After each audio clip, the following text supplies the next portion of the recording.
ভারত আবারও বাংলাদেশে ইনক্লুসিভ রাজনীতির কথা, ধর্মনিরপেক্ষ রাজনীতির কথা, প্রগতিশীল রাজনীতির কথা উল্লেখ করল এবং ভারতের যে হাইকমিশনার বাংলাদেশে নিযুক্ত তিনি দ্ব্যর্থহীন কণ্ঠে এই কথাগুলো আবারও উচ্চারণ করলেন এবং উচ্চারণ করলেন বাংলাদেশের রাজনীতিবিদ সহ বিভিন্ন সেক্টরের লোকদের সামনে, যেখানে জামাতের প্রতিনিধিরাও ছিলেন উপস্থিত, এমনকি জামাতের সেক্রেটারি জেনারেল স্বয়ং উপস্থিত ছিলেন।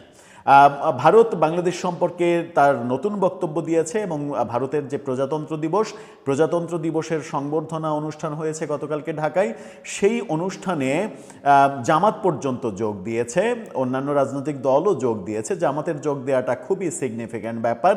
সেই বৈঠকে, সেই আলোচনায়, সেই অনুষ্ঠানে ভারতের রাষ্ট্রদূত যে কথা বললেন সেই কথা বাংলাদেশের সরকারের জন্য তো বটেই, জামাত জোটের যারা ভোট করছে তাদের জন্যও খুবই বিব্রতকর একটা ব্যাপার।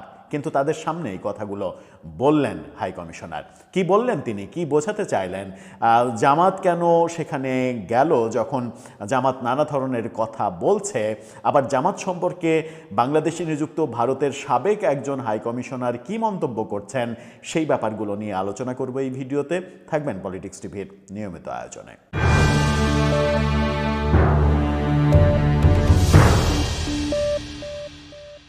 দর্শক, জামাত ইসলামের পক্ষ থেকে ইদানিং বারবারই বলা হচ্ছে বিএনপি নাকি ভারতের আওয়ামী লীগের পরে বিএনপি ভারতের নতুন করে দালালি করছে এবং ভারতের কাছে দেশ বিক্রি করার প্ল্যান করছে। অন্যদিকে আমরা দেখছি যে খবর আসছে ওয়াশিংটন পোস্ট থেকে, যুক্তরাষ্ট্র জামাতের সঙ্গে বন্ধুত্ব করার চেষ্টা করছে। মানে কেউই দেশের অভ্যন্তরে নেই, দেশের বাইরে লাইন লবিং করছে এবং একে অপরকে দোষারোপ করছে। এই ব্যাপারগুলো আমরা দেখছি। এই ব্যাপারগুলোর মাঝেই ভারতীয় হাইকমিশনার ভারতের প্রজাতন্ত্র দিবসে, যেখানে বাংলাদেশের একজন উপদেষ্টা ফজলুল কবির খান তিনিও উপস্থিত ছিলেন, তাকে উপস্থিত রেখেই যেটা বললেন তার শিরোনামটা দেখে নিন। প্রথম আলোর শিরোনামটা দেখলেই বুঝতে পারবেন। সেখানে বলা হচ্ছে, গণতান্ত্রিক, স্থিতিশীল ও অন্তর্ভুক্তিমূলক বাংলাদেশের প্রতি সমর্থন অব্যাহত রাখবে ভারত। প্রণয় ভার্মা, রাষ্ট্রদূত প্রণয় ভার্মা এই কথা বলেছেন এবং তিনি কথা বলেছেন ফজলুল কবির খানকে পাশে দাঁড় করিয়ে রেখে তার সামনে। কি বলছেন তিনি? ঢাকায় নিযুক্ত ভারতীয় হাইকমিশনার তিনি বলছেন, একটি গণতান্ত্রিক, স্থিতিশীল, শান্তিপ্রিয়, প্রগতিশীল ও অন্তর্ভুক্তিমূলক বাংলাদেশকে সমর্থন করে ভারত, আর এই সমর্থন অব্যাহত থাকবে। ভারতের ৭৭তম প্রজাতন্ত্র দিবস উপলক্ষে গতকালকে রাজধানীর একটি হোটেলে আয়োজিত এক সংবর্ধনা অনুষ্ঠানে প্রণয় ভার্মা বলেন। অনুষ্ঠানের প্রধান অতিথি ছিলেন অন্তর্বর্তী সরকারের উপদেষ্টা ফজলুল কবির খান।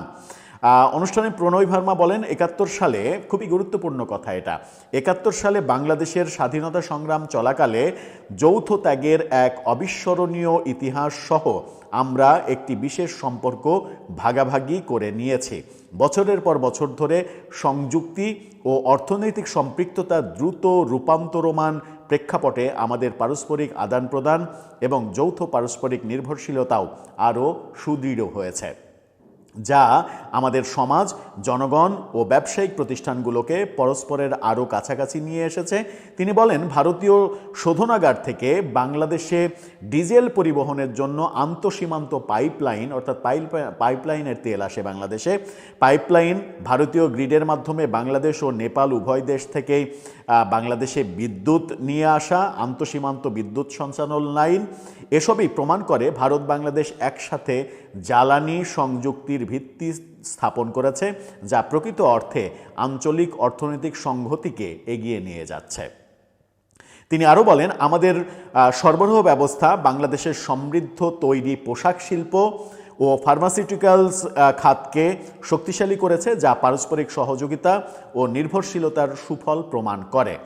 তিনি বলেন, দুই দেশের অংশীদারিত্ব কিভাবে উভয় পক্ষের জনগণ ও ব্যবসায়িক প্রতিষ্ঠানগুলোর জন্য সুবিধা বয়ে এনেছে সেটার অসংখ্য উদাহরণ রয়েছে। এই সাফল্যগুলো আরও দূরদর্শী ও ভবিষ্যতের সহযোগিতার উপায় অনুসন্ধান করার প্রেরণা যোগায়।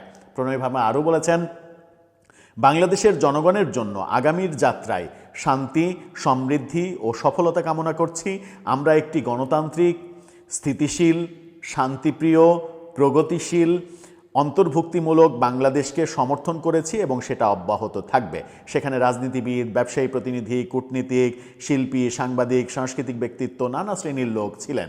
মজার ব্যাপার হচ্ছে দুইটা শব্দ দেখেন, সেটা হচ্ছে যে তিনি বলছেন যে স্থিতিশীল, মানে একটা স্থিতিশীল সরকার ব্যবস্থা।